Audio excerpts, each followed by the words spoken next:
Dynamic Infrastructure has implemented artificial intelligence across over 5,000 infrastructure assets. What are some of the biggest lessons learned or challenges you faced in deploying AI at scale? Meet your users in their own world. Like, we come from the tech bubble.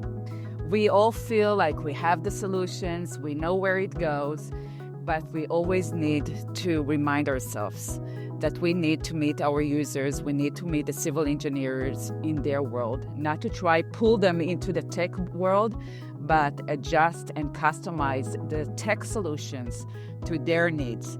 So I think that's the... Did you know that AI is already helping manage over 5,000 infrastructure assets worldwide simply by analyzing the images we already collect every day? Engineering AI is transforming how we inspect, maintain, and future-proof our bridges, tunnels, and roads.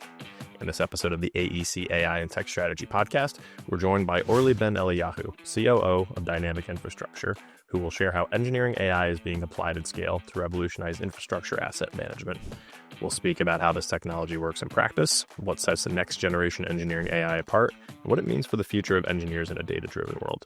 If you're looking to scale AI in the field, lead innovation in a traditional industry, or stay ahead of infrastructure technology trends, this is one episode you will not want to miss. But before we jump in, I want to tell you about our AEC PM Connect event, built for project managers who want to improve project delivery, communication, and leadership through practical sessions and tools.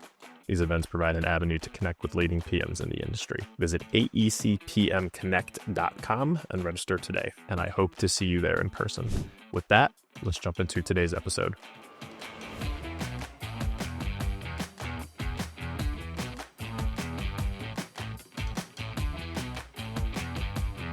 It's now time for our conversation of the week with Orly Ben-Eliyahu. Orly, welcome to the show, and thank you so much for taking the time to join us. Thank you for having me. I'm very excited to be here. Yes, absolutely. And I think what you guys do is very relatable to the civil engineers that are in our audience. So I'm excited to get this one kicked off. So Orly, Can you share a bit about your background and the path that led you to your current role as COO of Dynamic Infrastructure? Sure. So before I joined Dynamic Infrastructure, I provided business development services here in the U.S. for young companies, and that's what led me to meet with Sar, the CEO and founder of Dynamic Infrastructure. He shared a little bit about what they're doing, and I was blown away. And at the same time, it was about 4 years ago. So at the same time, infrastructure bill was all over the news. Like, you couldn't get out, you couldn't read and open the news without learning about the infrastructure bill. And it was obvious that there is a huge challenge here, a big need. And to be honest, the infrastructure bill, which is very important, couldn't really resolve the issue and the challenge of maintaining our aging infrastructure, because there is not enough budget to be given to actually replace all the aging infrastructure and deal with all the poor bridges and so on. So old practice of fix it when it's broken, it's great, but it's also not sustainable because it's very costly and there is not enough budget in the infrastructure bill to actually replace all the infrastructure.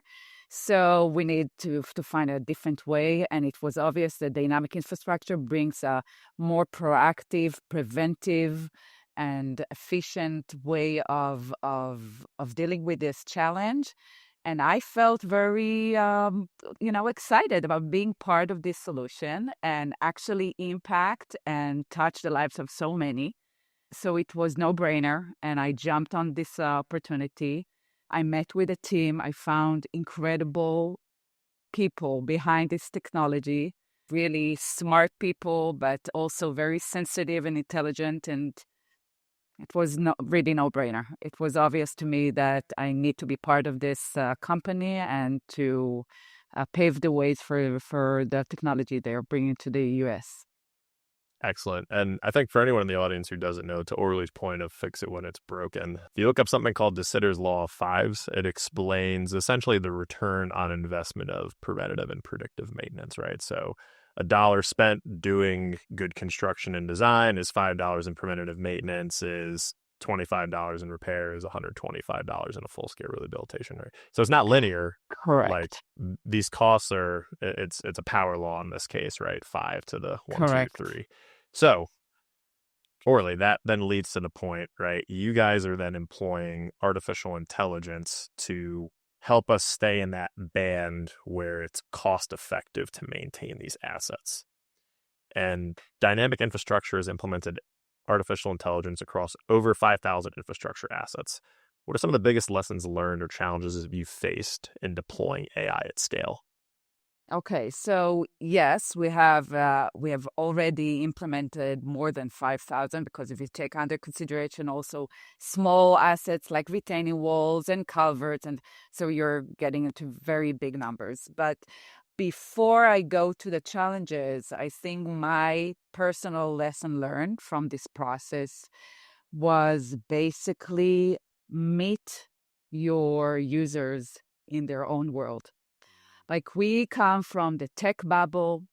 We all feel like we have the solutions, we know where it goes, but we always need to remind ourselves that we need to meet our users, we need to meet the civil engineers in their world, not to try pull them into the tech world, but adjust and customize the tech solutions to their needs. So I think that's the most important lesson learned. We meet with our clients constantly. The VP of product meet with our clients and users and partners constantly, and we hear their needs and we adjust the system and implement more and more solutions and increase capabilities to really fit their needs. And with this industry, it's all about trust. It's all about trust. And they're right, civil engineers. They need to be 100% sure we can deliver and our solution is actually will increase their efficiency and so on. And they cannot take any chances. It's their name on it. It's their signature. And we need to meet them in their world and make sure our system and our solution serve their needs and not the other way around. It's not pulling them to our bubble, but joining their world. So that would be the biggest lesson learned. And as for challenges, I think if I'll divide it to two layers or two stages, the first one was more about education and gain trust. Because 4 years ago, AI was a buzzword, but now AI is reality. It's here everywhere. But 4 years ago, it wasn't that much. And a lot of civil engineers in general were like, okay, 90% said we want to use this advanced technology, but 75% said, you know what? I don't know if I'm trained enough to use it. I don't know if I know how to use it smartly and wisely and responsibly. So there was a gap to bridge, and through hard work of personal meetings and education, we gained the trust. So we crossed this stage, and the second stage was making this a very advanced technology as accessible and friendly to use as possible. So everybody now uses AI constantly. It's no brainer. You don't need to overthink. You don't need to be extra trained on the systems in order to leverage AI. Engineering AI should do the same. It needs to be very easy to use. We don't want our clients and users don't have the time, the bandwidth to go through 6 months of training and long onboarding processes of heavy systems. They need solutions. They need it now. And most importantly, it needs to fit their pockets, right? Local governments, their budget are very restricted, and they need to be cognitive of every taxpayer dollar spent, and they need quick ROI, and that's a challenge. And so that's what we're focusing on. Always making sure the system is easy, intuitive, friendly, efficient, and meet the depth of their pockets. And or I think you laid that out wonderfully, because to me it sounds like it's challenges that us humans have been facing forever, right? Even though the topic of discussion is artificial intelligence. So building trust, budgeting, efficient use of taxpayer dollars, and then it all comes back to trust. Are we trusting with money? Are we trusting Yeah. with the AI in terms of the engineering Yeah. capability? So, right, advanced And with technology and the same human problems we've been dealing with forever. Yeah, and when you're in charge of infrastructure and large bridges and, even small bridges, we're talking about life, it's safety above all. There is like, that's, that's, uh, that's obvious that trust need to be earned here. It's not using ChatGPT to write your next episode or to rewrite your essay. It's a little bit more than that. The stakes are definitely higher, and in highly regulated industries like engineering, there's a lot more scrutiny than like you said, writing an essay, right, for social studies class or something like that. Not to say it's not Yeah, important, but I think important. it's a Yes. different level of scrutiny, which this leads me into my next point. So in the AEC industry, skilled project managers are the backbone of success. EMI's AEC PM certification offers tailored training, ongoing support, and exclusive access to premium content that keeps your team sharp and effective. From foundational training to advanced leadership tools, set your team apart with certified growth. Learn more at aecpm.com. That's aecpm.com. engineering, highly regulated, right? I'm a structural engineer myself. Like, we get it. We sit for these exams, public health, safety, and welfare. So for those who are unfamiliar, can you give us an overview of what you described as engineering AI in the previous question? Walk us through its evolution from the first generation to today's more advanced capabilities and challenges. Okay, so it's an important question, and it's not just because I love talking about engineering AI and our solution. It's because engineering AI is very different than other AI tools out there, right? It's all about purpose-built solution for civil engineering and for civil infrastructure. So when we build this system and the engineering AI, to begin with, we're talking about very high level of image processing and machine learning. That's the base. And the process of teaching the system was fitting it with all the regulations and literature of civil infrastructure, and then starting practicing the system. First thing, identifying what is a defect or anomaly. Let's say anomaly. This is an anomaly. This space shouldn't look like that with cracks, let's say, or corrosion. So this is an anomaly. Okay, this anomaly is actually a defect. So what kind of defect is it? And then show the system this defect in many instances and many different ways of appearances of this same defect, and then identifying where this defect is a crack, this is a corrosion, this is spill, this is vegetation growth, and so on. And the next level is understanding the severity. Okay, this is a very small stain of corrosion, and this is a large one. So this is more severe than this one. This is a crack, and this is a crack, and which one is more severe? So understanding that there is another layer of severity. Next stage would be, is this a safety issue? If it's a guardrail, it's probably a safety issue, and so on. So there's so many layers of teaching the system until we got to and again, we're talking about millions of images of different defects and appearances. And after doing that, the system became with 90.7 accuracy level of identifying defects and risks. And the last, not the last, one before the last thing I wanted to point out is actually a registered patent of dynamic infrastructure. And it's all about what we call following a medical record of a defect. And I'll explain. when we look at a defect, we want to know how it evolved over time.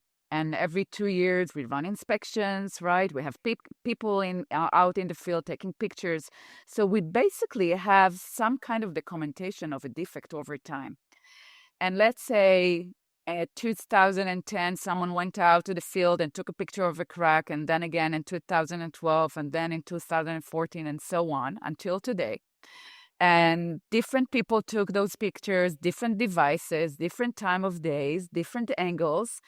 But the engineering AI can tell this, and this. They are all images of the same defect. So associate those images to the same defect and then track it over time and calculate whether there's been deterioration. So recognize momentum. So that's a huge deal. If you can, and I told you before, we track every anomaly, even before we call it a defect, even if no inspector will say this is something to be bothered about, the system recognizes it and it tracks it over time. So when it starts to evolve, you want to know, as the manager of your inventory of bridges, you want to know this crack has been evolving. So you can actually practice this preventive maintenance, what we just talked about. I see a momentum, I treat it now. I don't wait for it to become a huge, costly issue in the future. And the last layer of engineering AI is now that we know how a defect looks like and how it evolves and so on, we can actually also forecast the condition of an asset. So only and if we're talking about culverts, because that's the easiest, if we'll take 2, 3, 4 pictures of a culvert, of, the inside, the outside, whatever, the system can take those images and actually categorize the lifespan of those assets. So say this image of a culvert, the system process it, and then it can say this culvert will need to be replaced within the next 5 years, or maybe between 5 to 10 years, or maybe over 10 years. So as a inventory manager or maintenance manager, you can wisely allocate your budget, right? And say, okay, this one can wait for the next 5 years of budget. I don't need to include it in this upcoming budget requests. And justify your budget requests. That's a huge, huge pain for all our users. When they go to the legislators and ask for more money, the legislators are not civil engineers usually. So they will say, I don't know, I'm not sure, maybe next year, not this year. But when you have visual evidence and when you can show them an objective and consistent tracking of their inventory, that's a different story. And these are excellent points. And I think as a, like I said, a civil engineer like myself, I've experienced just this, where you get decision makers who may not be able to make it on site and may not understand the full impact. And they're typically of a financial background, and what do they understand? Dollars and cents. And I think the more easily we can translate the language of engineering into terms that these decision makers understand, the better odds we have of maintaining our infrastructure at a level that's acceptable, right? So I love what you've put out here, because you can capture data in the field of an asset independent of me, my coworker, my coworker's coworker, who may or may not be at the company anymore, right? You're no longer relying on this tribal knowledge of what did that crack look like 2 years ago. Yes. Right? You have a centralized system that can ingest and help you understand what's going on. And then, hey, I don't know that you explicitly mentioned it, right? But if you've got a culvert that needs replacement in 5 years, right? Maybe you can help that government entity forecast what that's going to cost versus the cost of rehabilitation and maintenance. Absolutely. Another very important example, we all hear the news, we all follow, and our hearts with Texas those days. And it brings me to another example when your county suffers from flooding and you keep your bridges in good shape and you maintain it, but then you have floods, and using engineering AI, within maybe 2 minutes, you can have a report of the before and after to visually show that the deterioration of the condition of your bridge is caused due to the floods and not due to poor maintenance on your part. So a lot of time, organizations like FEMA and others that supposed to give budget to support, natural disaster, they want to see proof that you well maintained your infrastructure before and that the damage was done due to the flood. So we have many examples. One from Texas, actually, one of our counties in Texas, that produced a report within 2 days after the storm of the before and after, submitted it to FEMA to back their claim, and that's huge. Absolutely. And Orly, this brings up the question I think that's on every civil engineer's mind. So you have a piece of technology that may be perceived as replacing engineers, right? I think you and I both know that's not the case. So then how do you see the role of engineers evolving with the advent of AI, particularly when you have to balance domain expertise, niche expertise, field experience with data-driven insights, because one of these, right, isn't going to cut it anymore? Yeah, so actually, I think civil engineers are going to be much happier in the next few years, and I'll explain why. I think the use of tools like engineering AI will free engineers from the tedious, repetitive paperwork they are doing, and will allow them to focus on what they do best, and that makes smart decisions based on real data, actionable data, and that's it. So it will free so much time. It will make them much more efficient. And everybody has those tasks that they just hate doing. We all have it. So imagine all those, the reports, all the tracking data, comparing data, pulling data from different years, looking at everything is done, and you just get the bottom line to make a smart decision. So I know a lot of counties and local government are struggling now with recruitment of civil engineers. It's really hard. There's so many open positions out there. And I actually think that once local governments leverage more advanced tech tools like engineering AI, they will find it easier to recruit young generation that are very enthusiastic about these solutions, that want to be part of this, that want to use these solutions and want to be more efficient and not sit behind a desktop with piles of papers on both sides. So I think actually civil engineers are going to be happier, more efficient, and I don't see any reason to fear about the position and the role of civil engineers. The responsibility will always remain in their hands, and they'll be the one that will always be calling the shots. It's just about being more efficient and save a lot of money and leverage every taxpayer dollar, basically. And that's the whole discussion on the responsible use of technology, AI or not, by engineers it's a whole different topic of discussion, but I'm glad to hear that. I think your vision for the technology aligns with what I believe all responsible engineers would agree with, which is great. So if you're listening and you're maybe a young engineer that wants to get into public work, maybe send Orly a message, because it sounds like her clients are hurting for some young talent. But let's move to the next question, Orly. So ChatGPT came onto the scene in November of 2022. I think and over the past couple of years, that's what's generally gotten the public exposed, right? And you go from You could probably ask your engineers and they would know better than both of us. But AI development research, it's been going on for a long time. Finally gets into the public eye with easy to use tools, and now it's starting to take off, right? So that's the past 2.5, 3 years or so. Where do you see AI, specifically engineering AI, headed in the next 5 to 10 years, especially as cities and transportation systems face increasing demands for resilience and sustainability? And I think we have the recent events in Texas as perhaps one example. Yeah, so that's a great question. And honestly, I think we're only scratching the surface of what engineering AI can do.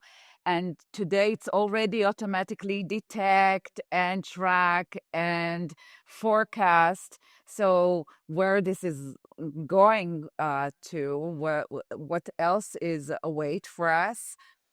And I want to say that I see engineering AI in the future more user friendly and integrated in everyday work, and kind of like Jarvis from Tony Stark's assistant, AI assistant. And by the way, I looked it up and I wrote it down to myself that Jarvis stands for just a rather very intelligent system.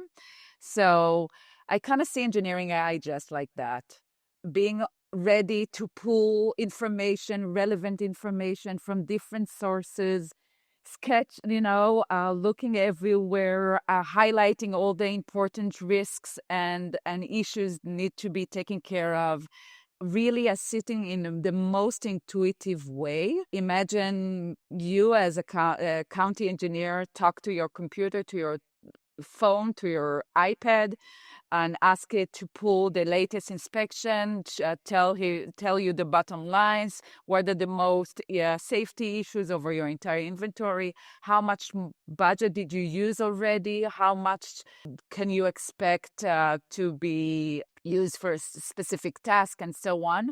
It's going to be very intuitive. And I kind of say it with the confidence. And the reason I'm confident about this is because I had the pleasure of presenting in a conference to a crowd of county engineers, and we actually demonstrated this ability. It's still, there's a long way until we're there, but it's definitely will happen. The audience just loved it. They were blown away by, I actually communicated with I spoke to the computer and it pulled inspection reports and gave me bottom lines, and they loved it. And they really appreciate the fact that the computer, the AI, was able to understand my accent. That was also a big point they stressed, but it was great. And I cannot tell you how much I'm excited about this coming up. I don't know if in the next year, or maybe it will take more than 2-3 years, but I want to imagine that within the 5 years for sure. And that point on timeline is really interesting, Orly, because I don't know that we've really had a technology that will be accelerating at the rate that something like artificial intelligence has the capability of. Now, there's a differentiation between unlocking like the business value, because that's somewhat dictated on legacy systems compared to how fast AI is moving, right? So I do think that on average, it's going to be a longer timeline, but for those who are really innovative and understand the potential that the technology has, I think that timeline can surely be shortened. Yep. And so, Orly, as a technology leader, what strategies have helped you drive innovation within a traditionally conservative industry like infrastructure, right? Because, for example, the National Bridge Inspection Program, right, still totally visible, relying on human labor, right, and it's been that way for 50 years or so, right, with some change, but nothing, I would say, like eye-poppingly significant, right, and that's just one example of the current state of the industry. So how do you tackle that problem in a traditionally conservative industry? I hear a lot that civil engineers and this field is very conservative, and I don't see it that way. I see it's a very, like, civil engineers are very responsible. They're practicing responsible methods. And since we're talking about people's life and the safety of our communities, they cannot take chances. And we need to appreciate that. So saying they're conservative, I don't know. You should be conservative when people's lives is on stake, right? So that needs to be said. And as for the strategies, I talked a little bit about that before, but it all comes down to good old-fashioned communication. Our audience, we need to gain their trust. And we need to prove them that we are trustworthy and that we listen and we seek for their little feedback and we do it constantly. The VP of product of dynamic infrastructure meets with our users, clients, county engineers, state engineers, engineering firms constantly, daily, to seek for their feedback, to really understand the core needs and where the system can increase efficiency and save a lot of money for them. That's what he does. It's not us going to them and telling them how to work from now on. It won't work. We need to make sure AI serves their needs. They don't need to serve the needs of AI. The head of research keep pushing and developing the system and the AI to meet their needs, not the other way around. It's not we're coming, hey, we have new capability. Look at this. It's awesome. They're like, okay, cool. And then what? So it all comes down to old-fashioned communication, meet them where they are, adjust the system to their needs, gain their trust, be a partner, be part of their lives, and not just, detach from their everyday work. That's how you get them to trust you, to trust the system, and to use it. Really well said. And again, Orly, it's, like you said, good old-fashioned communication. It's just human behavior that's been going on forever meets advanced technology, but that doesn't mean the ways we communicate and do business and build trust really change all that much, right? So there you go. I agree. Very simple. So Orly, thank you again so much for taking the time to join us. Any final piece of advice you'd like to share with civil engineers, other AEC professionals who are looking to lead or adapt in this technology-driven future that we've found ourselves in the middle of? I would say just join the technology. Don't just use it. Help shape it. Be involved. Be a leader. Interact in those conversations I was just talking. Reach out. Share your ideas, your vision. Don't just wait for things to happen. Be part of the solution and the development of this era. That would be my best advice. Get involved, and as I like to say, pull the future towards you, right? Don't wait to get pushed into it. So 100%. So Orly, again, thank you so much for taking the time to join us. So if the listeners want to connect with you, maybe get an introduction, right, to some of your forward-thinking clients if they're looking for a civil engineering role, what is the best way for them to reach you? Well, email is the best way. It's Orly, ORLY, .b@diglobal.tech. That's me. But you can look me up and reach out through the website. We're always available for you. Absolutely. Orly, thank you again so much for taking the time. This has been a pleasure. As well. Thank you so much for having me. Absolutely. Until next time, please remember, you can find the show notes for this episode at aectechpodcast.com. There, you'll find a summary of the key points discussed in today's episode, as well as links to any of the resources, websites, or books mentioned during this episode. Until next time, I wish you the best in all your engineering and technology endeavors.